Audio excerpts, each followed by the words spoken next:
Hey kids, 6-7. Is that what you enjoy these days? Me too. Hello everyone and welcome back to the channel. Today I'll be ranking the Die of Death maps in order from worst to best. This ranking won't be based on stuff like how a map looks or how good the music is. This will purely be dependent on how it feels to play on them. Don't forget, it's just my opinion, so you can agree or disagree with anything however you want. I don't want this intro to be too long, so let's start off our ranking with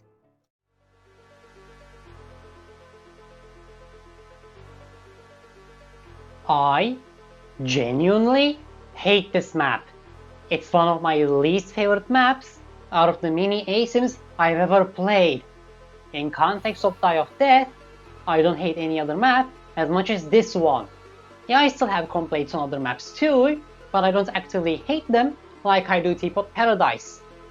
Before the special event happens, the map is just one big loop with barely anywhere to go, so to survive, you have to keep running in this one circular motion till the special event. After the special event happens, it becomes a U shape and even worse than before, because now there is not only barely anywhere to go, but the loop is cut off, so you have to fight the killer off in an extremely small map. It isn't all sunshine and rainbows for the killer neither, because if you don't have any hard counter to loops, you will get looped for the entire match. Especially on the loop close to the killer spawn, pisses me off personally. I was once playing Harken with no rage meter and I entered LMS. For the entire duration of the LMS, I get looped by a bonus pad survivor because that loop is hard to counter, plus the bonus pad, and I wasted an extra 20 seconds just to get there in the first place. If you want to have fun on this map, use Badware or Artful because they can actually counter to loops and make the map more cramped than it already is. I'm really glad this map is getting reworked in the next update. Let's just move on to our sixth map.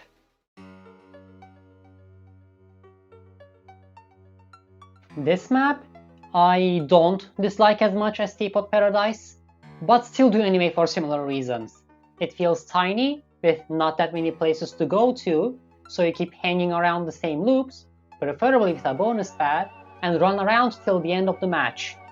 This map has really good spots for looping too, so you can just keep switching if, for example, an Artful shuts it down. This is why Badware is my GOAT, because computers are easily replaceable, and they can use Bolt if they run out of stamina. Although you would probably struggle as Harken, because said loops are hard to counter. I hope in a future update, they rework Harken so that she isn't as oppressive in bad lobbies, but absolutely terrible in competitive ones.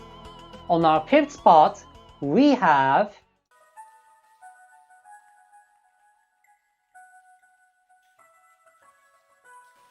this map's current iteration has the same problem as Teapot Paradise, but less worse, I guess. Big loop in the middle of the map with not much else where to go, that you can keep running in till the special event happens, and when it happens, the loop is dead, and the map becomes 3 times as worse to play on. I don't know how many people will agree with me on this one, but I like this map way more before its rework. That map still had its problems, but I enjoyed it much more than run around in a shape for a bit, then hope you don't get cornered type gameplay. Again, Artful and Barber are good here to make the loops on the map obsolete and make playing the map a modern torture technique. I hope in the next big update we see more of that old map in its design with the rework. In our fourth spot, we got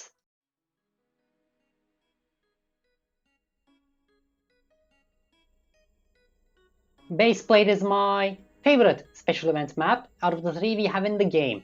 Before its rework, it was much worse, because when the water rose, there would only be one bridge available to walk on, because the other one was fully broken. So an Artful would put a wall on the available bridge and essentially split the map in half, and if you were caught on the smaller side, you would basically die. Reworked Baseplate, however, has the opposite issue. After its special event, the map becomes a giant loop. I know you get slowed while walking on the broken bridge, but if you're playing like someone, you guessed it, Harken, you can never really catch up to them, as your only option is just running.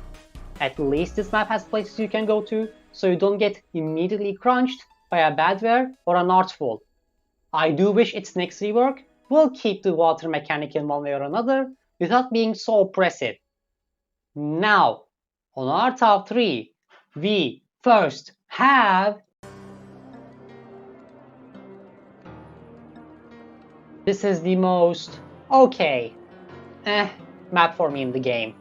No strong hates or praises about it. The map isn't one giant loop, no special event that makes it worse to play, isn't super cramped nor super open. It's just a middle of the pack map for me. The only thing I want out of the rework is just more obstacles and stuff to play around with. I don't have much else to say about this map. As I've said, it's just a middle of the pack map. So I guess I'll just get into number 2. Let's just get into number 2.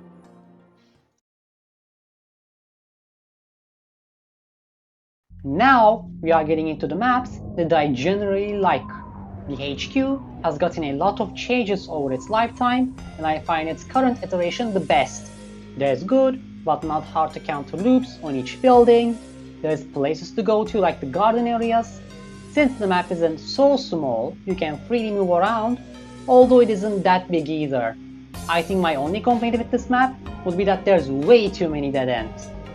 If the rework makes the garden areas more connected with each other, instead of their own small pockets, and the inside of the buildings were a bit larger, I think the map will be much better to play on.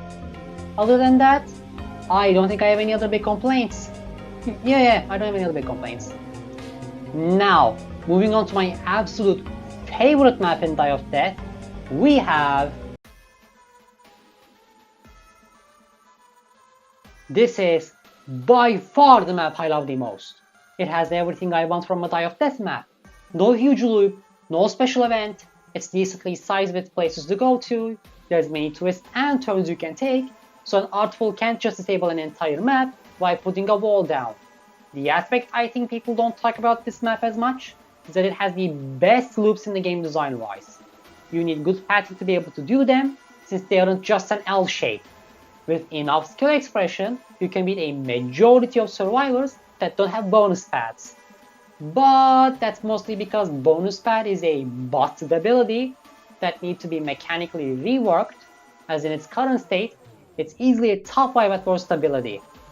Maybe a small nitpick is that the middle area is too open, so sheriffs could become too annoying to deal with, but I have learned to lessen this issue, so it isn't as bad for me. In the end, it's just a small nitpick, so I would say this map is still the best one gameplay-wise. This is the map I will be really sad with if it got fully reworked, instead of just small tweaks here and there. I got it! I got it! I don't got it! What the fuck? And that's how the ranking goes. Feel free to agree or disagree with my opinions, and if you disagree, very angrily type on what you hate about my video and how I should delete my channel forever. If you have any criticisms or recommendations, then please leave a comment down below on what I can do. If you like this video, then like, subscribe, and hit that notification bell. This has been Why So Serial, and I hope you have a fat-terrific day. Wait, isn't this another YouTuber's line?